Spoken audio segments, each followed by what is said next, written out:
ঘৰৰ একমাত্ৰ কন্যা আছিল তাই।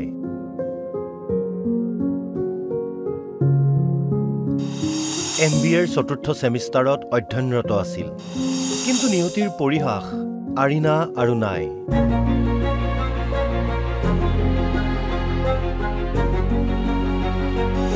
বিগত 8 দিনেই মৃত্যুৰ সৈতে যুঁজিলে আৰিনাই। অৱশেষত নিয়তিৰ ওচৰত হাৰ মানিলে আৰিনা বৰুৱে। যোৱা 12 মাৰ্চত যোৰহাটৰ পুলিবৰত সংঘটিত হৈছিল ভয়ংকৰ দুৰ্ঘটনা। এখন ডাটছুন গো বাহনত কাজিৰঙা ইউনিভাৰ্চিটিৰ 4 শিক্ষাৰ্থী আহি থাকোঁতেই ঘটিছিল এই শোকাবহ ঘটনাটো। ইয়াৰে আছিল 2জন যুৱক আৰু 2গৰাকী যুৱতী। এই দুৰ্ঘটনাত থিতাতে মৃত্যু হৈছিল মুস্তাফা মুজাহিদ আৰু ইৰফান হুছেইনৰ। সংকটজনক অৱস্থাত চিকিৎসাধীন হৈ আছিল ছাত্ৰী খুজবু নভেল আৰু আৰিনা বড়ো। কিন্তু 19 মাৰ্চৰ বিয়লিৰ ভাগৰ পৰা স্বাস্থ্যৰ অৱনতি ঘটাত 20 মাৰ্চৰ পুৱা প্ৰায় 5 বজাত মৃত্যু হয় আৰিনাৰ। ঘৰৰ একমাত্ৰ কন্যাগৰাকীক হেৰুৱাই শোকত ভাগি পৰিছে পৰিয়াল।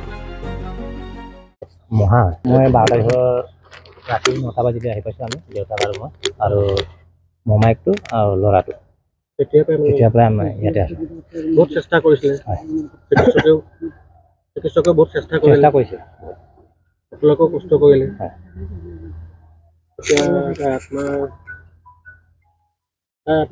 এতিয়া কি সময় আপোনালোকে লৈ যাব। ঘৰত কোন কোন আছিল তাইৰ? ঘৰত ককাইক এটা আছে আৰু মা এজনী ছোৱালী আছিল। এজনী ছোৱালী। ককাইক এটা আছে। ছোৱালী এজনী এতিয়া ছোৱালীজনী সৰু এজনী। এতিয়া পোষ্টমৰ্টেম কৰিছে। হয়, এতিয়া ঘৰলৈ লৈ যাব। এতিয়া ঘৰলৈ লৈ যাম। এতিয়া কষ্ট কৰিলে, মেধাৱী ছাত্ৰ আছিলে। মেধাৱী ছাত্ৰ আছে। পঢ়াত খুব ভালে আছিলে। হয়, কাৰোবাৰ কিবা প্লেচমেণ্টটো পাইছিলে বুলি কৈছিলে। মানে হেৰি কৰি আছিলে আৰু বহুত আশা এটা আছিলে তাইৰ আশাটো সম্পূৰ্ণ নহ'লে। ভগৱানে নিয়তিৰ ওচৰত হাৰ মানিলে। হয়।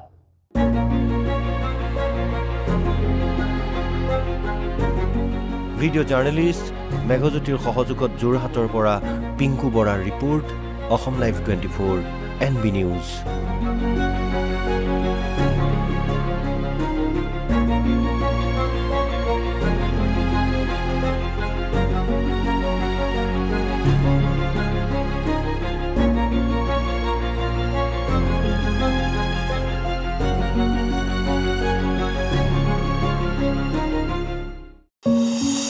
ঘৰৰ একমাত্ৰ কন্যা আছিল তাই।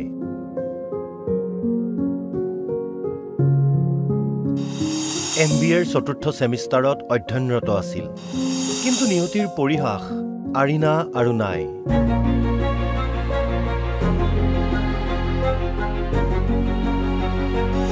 বিগত 8 দিনেই মৃত্যুৰ সৈতে যুঁজিলে আৰিনাই।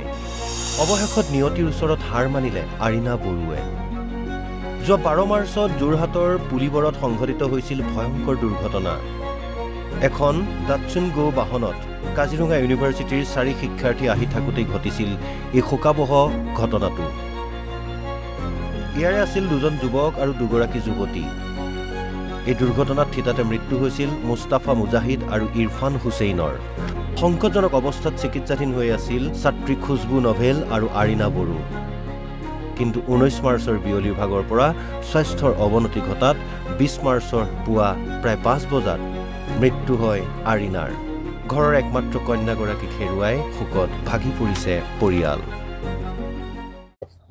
মই 12 তাৰিখৰ ৰাতি 9টা বাজিতে আহি পাইছোঁ আমি, দেউতাক আৰু মই আৰু মোমাইকটো আৰু ল'ৰাটো। তেতিয়াৰ পৰাই আমি ইয়াতে আছোঁ। বহুত চেষ্টা কৰিছিলে, চিকিৎসকেও বহুত চেষ্টা কৰিছে, সকলোকো কষ্ট কৰিলে। এতিয়া কি সময় আপোনালোকে লৈ যাব। ঘৰত কোন কোন আছিল তাইৰ? ঘৰত ককাইক এটা আছে আৰু মা এজনী ছোৱালী আছিল। এজনী ছোৱালী। ককাইক এটা আছে। ছোৱালী এজনী এতিয়া ছোৱালীজনী সৰু এজনী। এতিয়া পোষ্টমৰ্টেম কৰিছে। হয়, এতিয়া ঘৰলৈ লৈ যাব। এতিয়া ঘৰলৈ লৈ যাম। এতিয়া কষ্ট কৰিলে, মেধাৱী ছাত্ৰ আছিলে। মেধাৱী ছাত্ৰ আছে। পঢ়াত খুব ভালে আছিলে। হয়, কাৰোবাৰ কিবা প্লেচমেণ্টটো পাইছিলে বুলি কৈছিলে।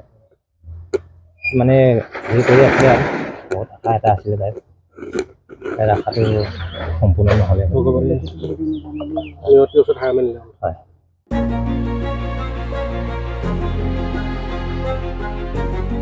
ভিডিঅ' জাৰ্নেলিষ্ট মেঘজ্যোতিৰ সহযোগত যোৰহাটৰ পৰা পিংকু বৰাৰ report Assam live 24 NB news